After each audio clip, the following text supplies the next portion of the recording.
I'm coming to you guys with a book tag. It's actually my first book tag, and so today I'm coming to you guys with a book tag. It's actually my first book tag. The name of this book tag is the Coffee book tag. It was originated by Bangity Bangs, and I saw it on Jessie the Reader's channel, and because my blood is basically coffee at this point, I thought I'd do it. First up, Black. Name a series that's hard to get into, but has hardcore fans. I'm gonna have to go with the Mortal Instruments series by Cassandra Clare. This world is huge. It really is. Between the, 3 now series that are in this world, not including the 3 companion books that go for this world, this series, this world is just ginormous. It's a really intimidating world just to get into, and if you haven't started the Immortal Instruments, I definitely suggest it. 2. Peppermint Mocha. Name a book that gets more popular during the holidays. I kind of had to take liberty with this one. I don't necessarily have any holiday books, but I do have books that make me think of the spirit of the holidays. And the spirit of the holidays for me is family. My family is ridiculously close.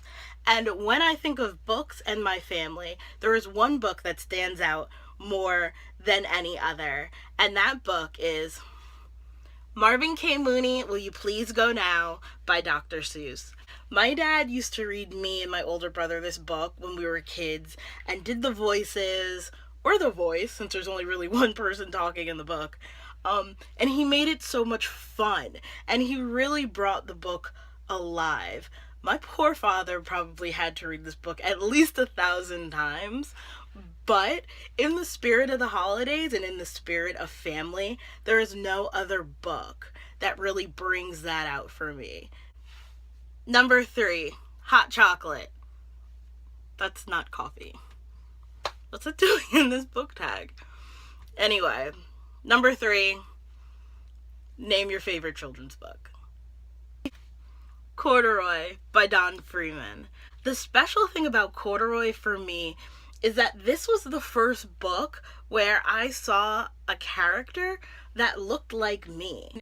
The little girl that Corduroy finds, I identified with, and I identify with having a teddy bear and loving that teddy bear. I literally still own the teddy bear that my mother gave me when I was like 11. His name is Mr. Benjamin Bojangles. He's a white polar bear with hearts on his feet, and he is awesome. Just saying. Number 4, Double Shot of Espresso. Name a book that kept you on the edge of your seat from start to finish.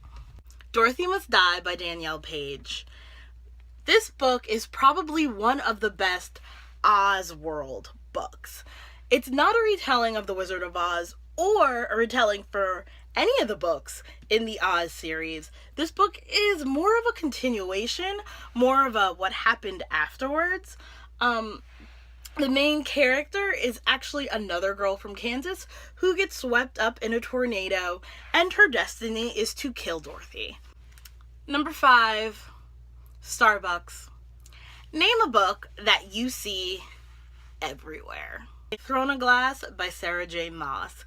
And trust me, I'm not mad that I see it everywhere. I love this book. I love this series, and this world just keeps expanding.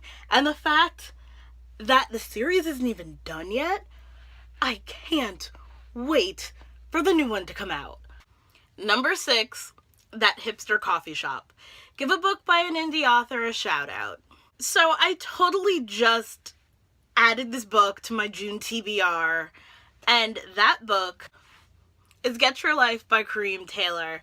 This is a inspirational book to essentially help you get your life, or inspire you so you can get your life.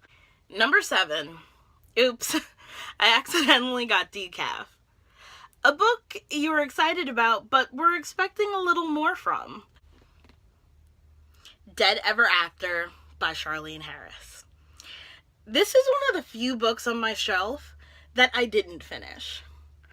I love the Sookie Stackhouse series, and I've fully invested myself in the first 12 books. I'm completely content with thinking that the series ended after the 12th book. This book, on the other hand, was a complete cop-out. I literally read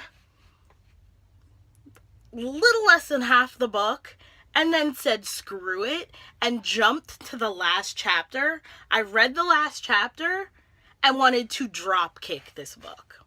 Number 8, Bitter and Sweet. Name a book or series that was both bitter and sweet, but ultimately satisfying.